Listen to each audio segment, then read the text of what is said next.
Hello, എല്ലാവർക്കും നമസ്കാരം. ഇപ്പോൾ വെക്കേഷൻ ടൈമല്ലേ, വെക്കേഷൻ ടൈമിൽ അമ്മയെ സഹായിക്കുകയാണ് കേട്ടോ വിനിക്കുട്ടൻ. കണ്ടില്ലേ, അടിപൊളിയായിട്ട് എന്താ ചെയ്യേണ്ടതെന്ന് ചോദിച്ച് നടക്കുക എന്നോട്. അപ്പം ഞാൻ പറഞ്ഞു, എന്നാൽ വിനിക്കുട്ടൻ എന്ത് ചെയ്യും, പാത്രം തേച്ചോളൂ, കുറച്ച് പാത്രമല്ലേ ഉള്ളൂ, അത് തേച്ചോളൂ എന്ന് പറഞ്ഞു.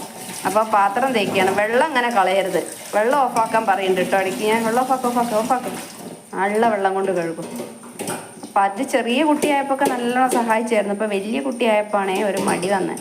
അപ്പം ഇന്ന് ഇങ്ങോട്ട് പറഞ്ഞിട്ട് അവൻ എനിക്ക് ചെയ്തു തരാണേ. ഇനി പാത്രമൊക്കെ കഴുകി വെച്ചിട്ട് അവൻ ക്ലീൻ ആക്കിയിട്ട് കാണിച്ചു തരേ. കൂട്ടം പാത്രമൊക്കെ നല്ല അടിപൊളിയായിട്ട് കഴുകിയിട്ട് ഇവിടെ കൊണ്ടുവച്ച് വെച്ചു കേട്ടോ. പിന്നെ അടുക്കള അവിടെയൊക്കെ വൃത്തിയാക്കി തന്നു. ഇപ്പോൾ പച്ചക്കറി കൊണ്ടുവന്നപ്പോൾ ഞാൻ നിരത്തി വെച്ചതാണേ. ഇവിടെയൊക്കെ ഒന്ന് വൃത്തിയാക്കി അവൻ ചെയ്ത പണിയാണ് കേട്ടോ. അതായത് സിങ്കൊക്കെ കഴുകി, അങ്ങനെ പല പണികളും അവൻ ചെയ്തു കേട്ടോ. ഒന്ന് എന്നെ ഹെൽപ്പ് ചെയ്തു. അപ്പോൾ ഇതൊരു ചെറിയൊരു വീഡിയോ ആണ്. എല്ലാവർക്കും ഇഷ്ടമായി എന്ന് വിചാരിക്കുന്നു. Thank you.